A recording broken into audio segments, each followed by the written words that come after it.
Tired of guessing your glucose levels all the time? How about a better way to manage your diabetes? Introducing the Eversense E3 CGM system, the only 6-month continuous glucose monitoring system. With real-time glucose readings every 5 minutes delivered to your mobile device and exceptional accuracy over 6 months, Eversense E3 gives you readings you can count on. For important safety information and to learn more about Eversense, visit eversensediabetes.com/safety. Accuracy evaluated in adult populations with 2 calibrations per day or less. Call of Duty Modern Warfare 2 is here. Roger that. And so is Mountain Dew. Roger that. Unlock in-game rewards like only Dew can. Wait, what rewards? A Dew Operator skin. Man, I love Operator skins. Dual double XP. Dual double XP? Dual double XP. Even Call of Duty points. You're kidding me. Call of Duty points? This is incredible. I can't believe it. Soldier, get a hold of yourself. Oh. Roger that. Look for specially marked packaging and visit MountainDewGaming.com for details and restrictions. Open to U.S. residents 18+. Call of Duty points available only on 12 and 24 packs. Ends 3/28/23.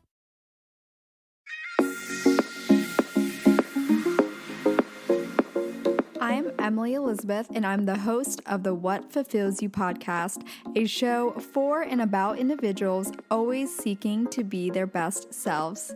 On this show, we talk all about building the mindset, finding the right careers, creating meaningful relationships, and so much more. Welcome to the What Fulfills You podcast.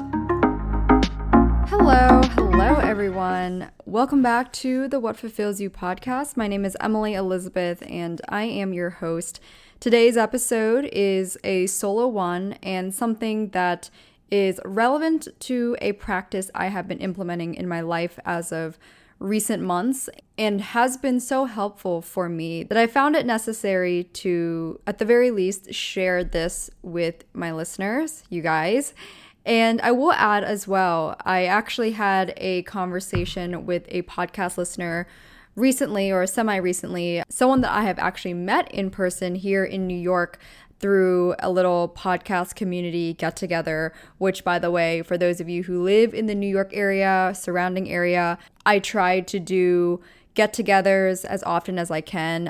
As of the past 6-7 months, it hasn't been active, but especially this coming winter and spring, I definitely want to get it going in a better flow, and something I aspire to establish something like almost once a month or once every 6 weeks, where it's a group of girls who get together, we go to dinner or brunch and just have mindful conversations. In past times, it was a little bit more of getting together and just having a community of people connected through this podcast, but I want to take it one step forward and really connect with one another on the practices that we do in our life to live more mindfully and to just, of course, overall boost our mental health. So if you are interested in coming to the next one, which ideally will be this December 2022, we're talking here, definitely reach out on the What Fulfills You Instagram.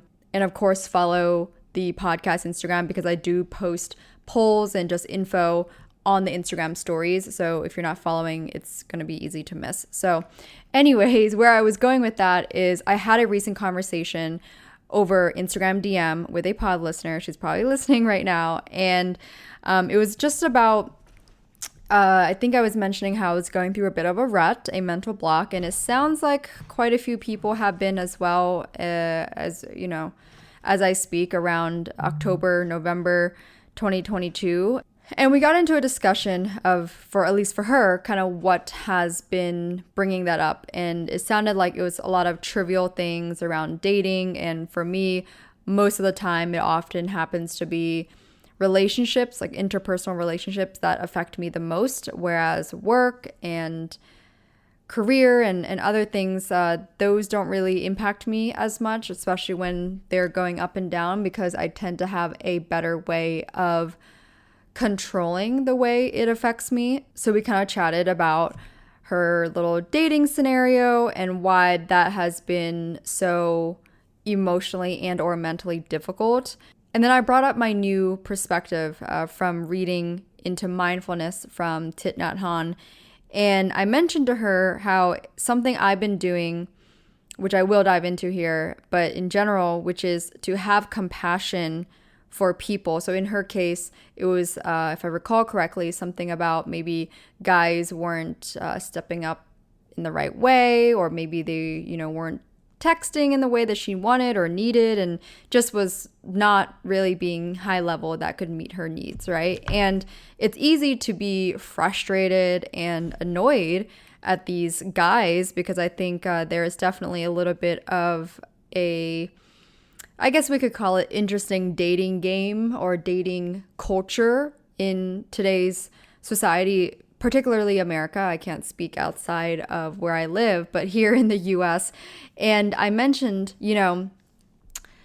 try having compassion for those guys in a way where you recognize that they are also just a human being learning as they go, and they simply just don't know any better. Right? So when I mentioned that to her, she said that it really helped her reframe the situation, and she, I guess, had a pleasant outcome from our little Instagram DM.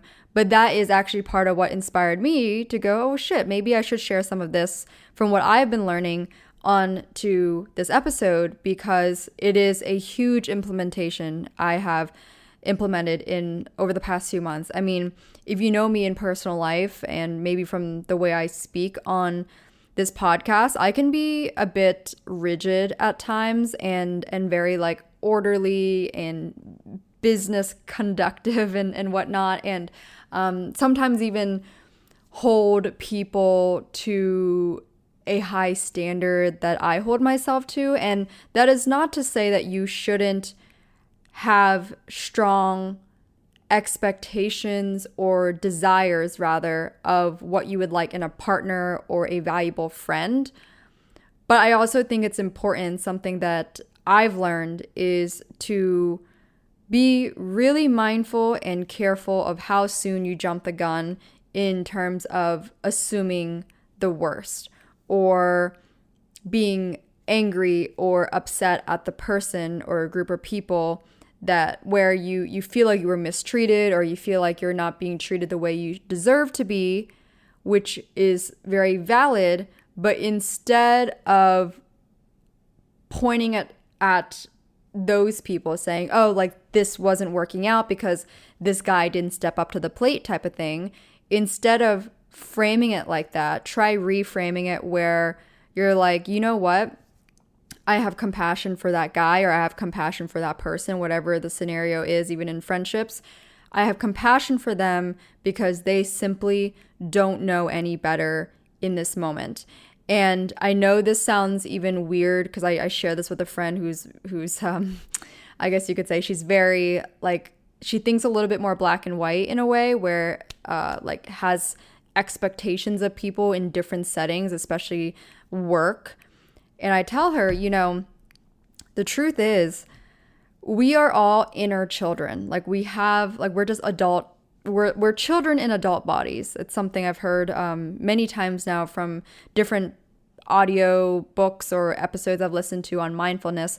And I could not resonate more with that. I mean, it is so true, right? We're learning as we go.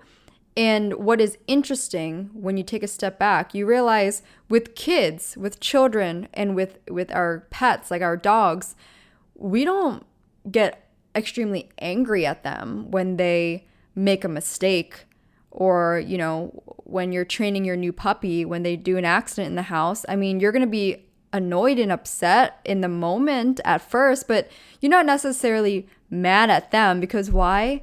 They didn't know any better. Right? And your pushback might be, well, Emily, I mean, if I'm dealing with a 25-year-old guy or a girl and they're a fucking adult, they should know better. But think about it in your shoes, right? How many times have you made a minor or maybe major mistake where it was simply out of, lack of awareness, or you just didn't know how to manage yourself better in that situation at the time, right? Like think back to 5 years ago. You'd probably handle any conflict back then a lot different than you would today. At least I would kind of hope, because at some point you got to grow and you learn from your own life lessons, other people's lessons they share, and your own mistakes, right? So I think that's been huge for me, because oftentimes I used to think, well, you should know better because you're a fucking adult. You should be able to address this, right? And that is not the case. And if you never had that black and white thinking, kudos to you, because I think that's a lot of the friends that I love to surround myself with are people that tend to have compassion, tend to, able to look at it from a different lens, look at it from someone else's perspective. And that's something that I've been really trying to be better at, especially with some of the recent things I have been going through. And so I wanted to read a little bit from 2 books that I recently picked up and pretty much either finished or I'm almost finishing. And this one I'm reading from here is called The Art of Communicating, from none other than Thicht Nhat Hanh. And in case you don't know him, he is you could call a Zen master, a Buddhist monk, and he's well known for his teachings on mindfulness. And so I want to read this because, as we know, a lot of times issues come up because of communication. And we might think that communication is easy, all you have to do is be honest and all these different things, but take a look at this. So as a former athlete and someone that works out nearly every day, you guys, I feel like I'm always trying to find a way to detox and especially help my muscles recover besides my usual stretching. So recently I decided to try the higher dose infrared sauna blanket. And oh my gosh, this is literally a game changer. Not only is it portable and you can bring it anywhere, all you have to do is you just lay down inside the blanket, you turn up the heat, and you just sweat it out. It pretty much has all the benefits of a large, expensive sauna, but less money and less space. Seriously, all you have to do is you just plug the blanket in, and you can either lay on your bed, you can lay out on your couch, and from there you just get sweating. For me, I noticed that it really did help me with muscle recovery, so I'm usually doing strength training 2 to 3 times a week, so I always need that besides my usual stretching. And it also helped with detoxing and boosting circulation. If you are interested, you can get your own today at higherdose.com. Use the promo code WhatFulfillsYou at checkout to save 15% off. That's higherdose.com with the promo code WhatFulfillsYou. Or you can just go to higherdose.com/WhatFulfillsYou to save 15% off. As a show that focuses on mindful living and designing a fulfilled life, you know that a big part of that is from my physical health and how I take care of myself. So recently I decided to try some new wellness supplements from Happy Healthy Hippie because they make a line of intentionally crafted earth-grown herbal supplements to help support your whole self. So for me specifically, I tried the joy-filled supplements because this is meant to help you manage your anxieties and sustain better energy levels and of course manage stress a bit better. And what I love about it is that it is actually all natural ingredients, and I've been very intrigued by herbs. So they have a whole list of them and like leaf extract, all of that good stuff. You can definitely check out the detailed info. But for me personally, I've been trying to increase my intake on more natural ingredients such as herbs. So if you are curious to give this a try, I definitely recommend going to check it out on their website. And especially this time of year, it is a great time to support your wellness routine with natural, effective, and simple supplements. And the best part, they are based in San Diego, sunny California, where I used to live. And so you can get 50% off your first subscription and free shipping at happyhealthyhippie.com/whatfulfillsyou. Again, that's 50% off your first subscription when you visit happyhealthyhippie.com/whatfulfillsyou. Some people celebrate the holidays, but you dominate the holidays. You deck the halls, the mantle, and anything else that will stand still. You deserve a bold cold brew that's as festive as you. Topped with creamy cookie butter cold foam, covered in cookie butter crumbles, and perfectly pairable with our new cookie butter donut, Dunkin's Cookie Butter Cold Brew is a delicious match for your decked-out domination. America runs on Dunkin'. Price and participation may vary. Limited time offer. Terms apply. In this book, it says, Many of us suffer because our communication with other people is difficult. At work, for example, we often feel we have tried everything and there is no way to reach our colleagues. This is often true in families as well. We feel our parents, our siblings, or our children are too stuck in their ways. We think no real communication is possible. Yet, there are many ways to reconcile and to create openings for more compassionate communication. One reason we have trouble communicating with others is that we often try to communicate when we are angry. We suffer and we don't want to be alone with all that suffering. We believe that we are angry because of something others did and we want them to know it. So let me give you like a modern example, right? Like being passive aggressive. So maybe this is probably something I maybe did in the past, or I definitely have heard people share this example where if your guy, let's just say, let's put this in romantic terms. Let's say like someone you're dating, whatever nature it is, let's say they took too long to get back to you and that really bothered you. So instead of just saying, hey love, that, again, however you would phrase it, that kind of bothered me when I didn't hear from you for X amount of time because it made me curious as to know what was going on because you usually respond sooner.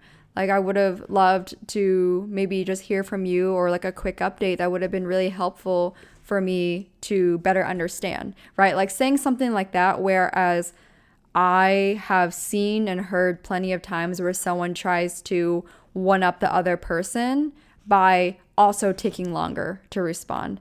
Okay, nod your head right now if that sounds familiar, whether you know of your own friends that have done it or you have done it yourself. Okay, we all know that's just a very passive aggressive game and that's just a unhealthy cycle.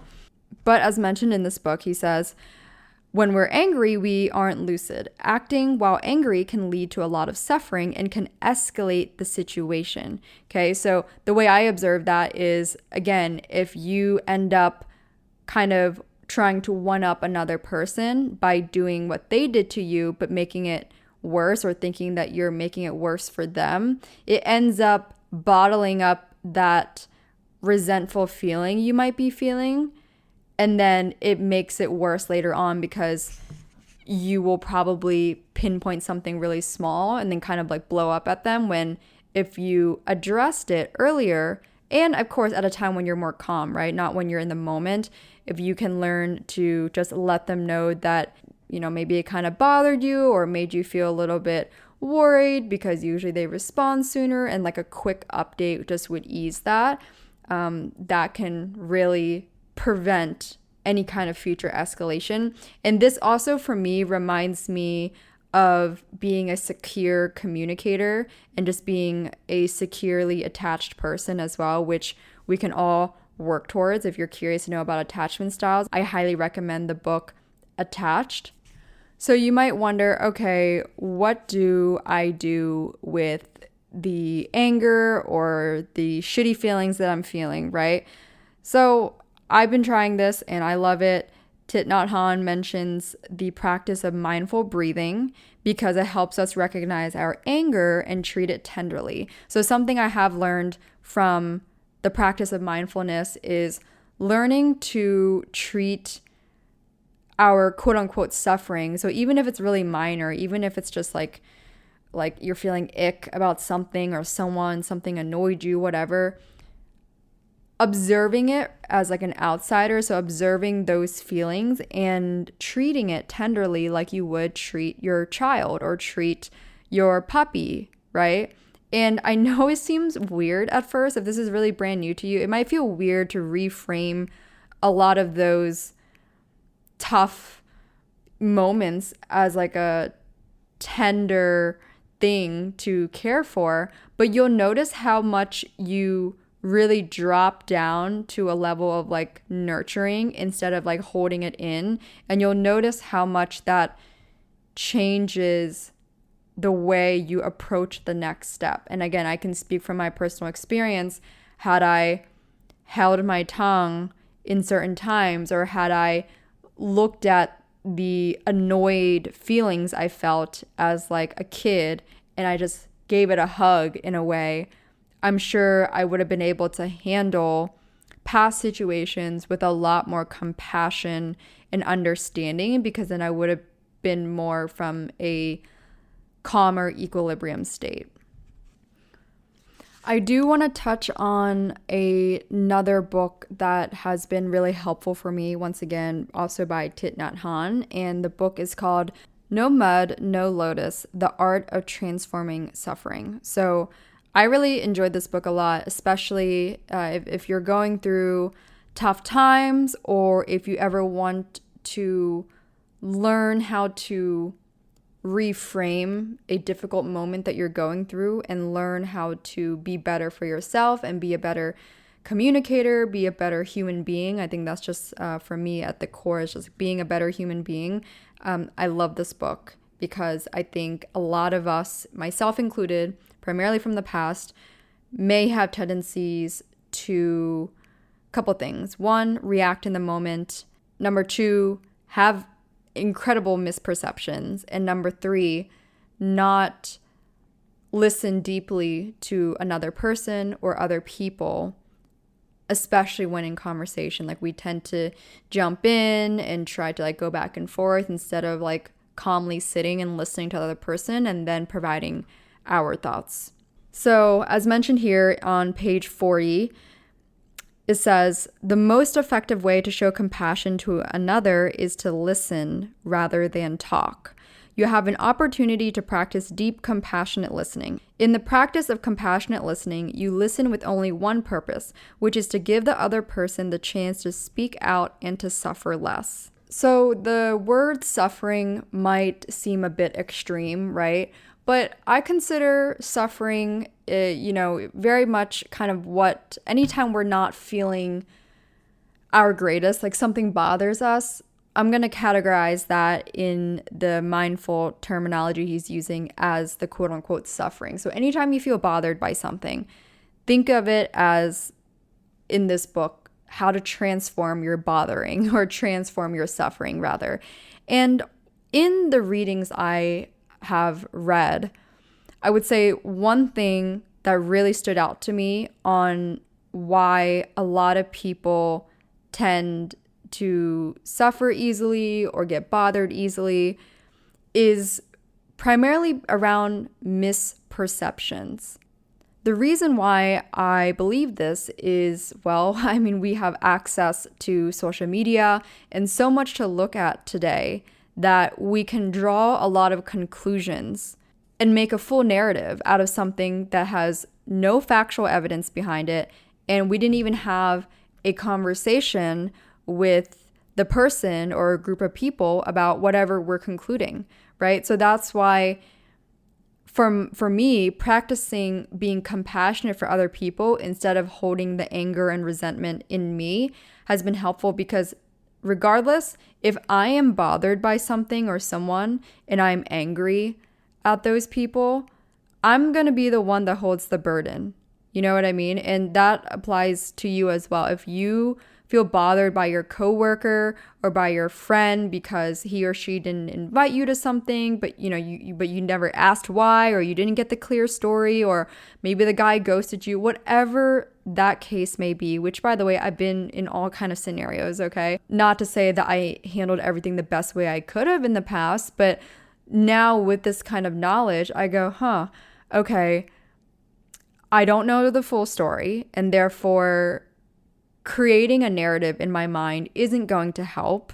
In fact, it's going to likely be actually very far off. And I can think of plenty of times where I had a misperception and then I got clarification around it and I'm like, oof, fuck, I was so off, And so a common modern day one I hear is people will draw conclusions based on what they see on Snapchat stories, Instagram stories, who someone is following, who someone is not, right? You guys get the gist. And again, that's actually one of the things I hate about working in a social media field, because I do have a marketing agency, is that I have to be on these platforms all the time, and I try my best to automate my client posts, and so I don't have to be on these apps all the time. But it can be really draining. I think that's a great way to put it, draining my energy, if I can notice, if I pay attention to any of this. So knowing that part of it is inevitable because of my work, I work through asking myself, I forgot as well, in that book, No Mud, No Lotus, he gives you a phrase to ask yourself every time, especially when you're ready to draw a conclusion. Ask yourself, but are you sure? Like, are you for sure? Like, do you know this for sure? Right? And when you ask yourself like 3 or 4 times after, you might be like, wait, I actually don't really fully know. I'm just making up a narrative in my mind from my past experiences, from the little to whatever information I have of this person, and to whatever might comfort me, right? A practice I did with an old therapist last year, she asked me a question. She said, Emily, I want you to think of this. Why is the desk the mother to the chair? I think it was something of that nature. And she's like, think as long as you want. So I'm like sitting there and I'm thinking, and I'm like, okay, I think I have an answer. And so I told her the desk is the mother because it stays there, whereas the chair can move around and blah, blah, blah.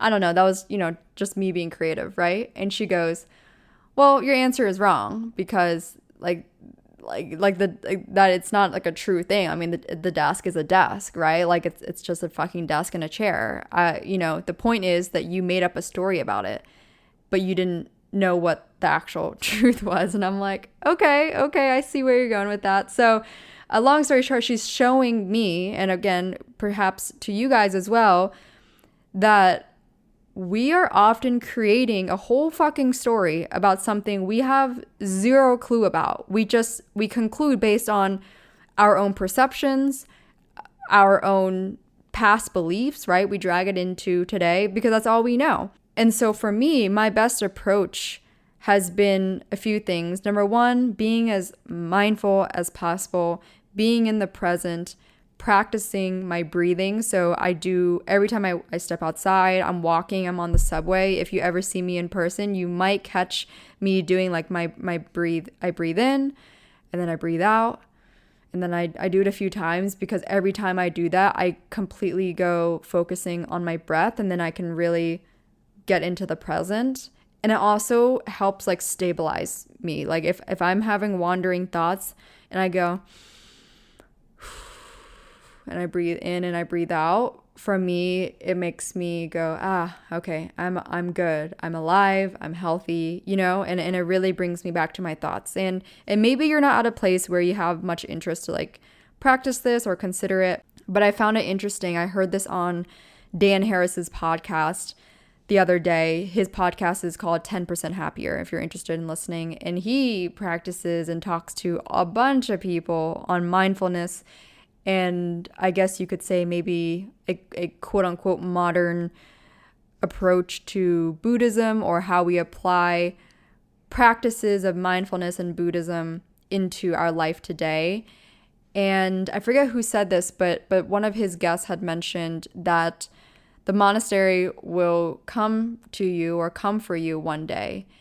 And what he meant by that is that at some point in life, you're going to suffer to some degree where your typical tools of what you see, what you do in life will simply not be adequate enough to overcome it. And you will eventually have to practice mindfulness and practice these tools. And I find that ironic because I'm like, well, I feel like that happened to me in the recent last half of this year of 2022. I feel like I really, really, really tapped into mindfulness, and it kind of came to me, right? Like I don't even know how the fuck this happened. I just know, recently I decided to pick up some books from Thicht Nhat Hanh, and I became very curious. And it reminds me, as I mentioned in a recent episode, I've been having fluctuation of emotions and highs and lows as we typically do, but like considering the past 2 years, I've been kind of cruising a bit in a really good way. But I knew this was coming, where at some point I was going to have to really kick myself in the ass and work on some deeper personal growth, just as I had done when I was 20 years old. So precisely 5 years ago. But at the time I was working on stoicism, and I was implementing a couple things. Number one, recognizing that I can only control myself and what's internal.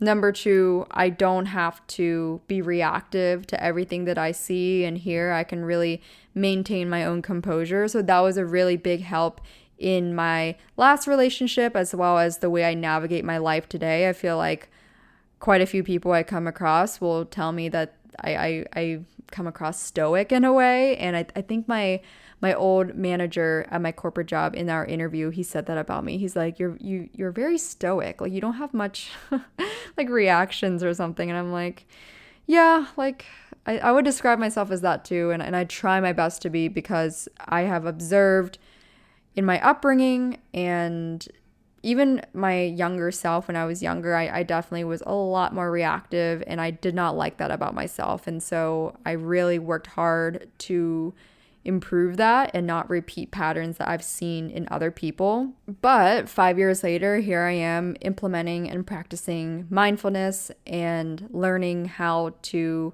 breathe effectively and really observe myself and just absorb it. And also, I will say, as I noticed, I've been a lot more of a loving being ever since I implemented mindfulness. And I really appreciate that because like I said earlier, if I'm bothered or annoyed, or even if it seems like these surface level emotions, like because of something or someone, I hold the burden of that. Like I'm the one losing, right? Like if I don't ever communicate that to the other person, or if I don't ever resolve it, I'm the one that holds that in. So being compassionate for other people not only helps me, but it really helps the other person. And I think collectively helps the energy as you go through your day to day, right? Like if you're smiling with warmth towards people, if you are doing things out of love, out of like your genuine love for community, for people, right? Regardless of who they are, what their background is, none of that shit, right? Just loving one another because we're humans. To me, that's been a really, really helpful practice. And I can certainly say I've been around people that have such a loving vibration that makes me want to be around them more. And so I hope that I can serve that kind of purpose as well as I become a better person, over the years, and as a way to ideally to help the collective whole improve in the way we are to one another. Because like it says in the book, it's a domino effect. One person doing this, one person showing compassion, being more understanding and loving towards one another, that can be a domino effect for you and for your sibling, for your friend, the stranger next door. And I love that kind of effect because I'm certainly feeling it. And I hope this theme has been helpful to at least one person listening to this. If you are struggling in life right now, whatever that may be, consider looking within and asking yourself a few questions. Number one, am I being compassionate towards myself? Compassionate, another way I like to look at it is, am I being understanding towards myself? And when you have that down, that's when you're able to practice being more understanding towards other people. Okay, like we don't need to draw all these excuses as to why that person doesn't deserve our understanding, doesn't deserve our compassion. Okay, like if we're gonna play that kind of game for the rest of life, it's a tough world, because there's gonna be plenty of times where someone could be like, "What, Emily doesn't deserve that?" Like I don't care if someone deserves it or doesn't deserve it, but I care about what can I do today for myself and for other people to be the best human being possible. And I will end this episode on that note. And I hope you can ponder on that question. And as always, if you enjoyed this episode and this podcast in general, I would really, especially for this theme, this one was a little different than my normal, but if you enjoyed this and has been valuable in something you're personally struggling with, I do enjoy chatting with you guys in my Instagram DMs. So feel free to DM me on Insta. You can find me at the podcast Instagram at What Fulfills You, or my personal one at Emily E. Duong, Duong. And I will definitely respond to you and chat further. So don't hesitate. I love to spread the love. And one last thing, Thanksgiving is next week. So if you want to grab the What Fulfills You card game just in time for Thanksgiving for all the mindful conversations, you can grab it at whatfulfillsyou.com and keep tabs with all the new merch that is dropping, because it is a lot of fun stuff for the season. So again, all the merch is available at whatfulfillsyou.com. Thanks again for listening today. I will chat with you all in the next episode.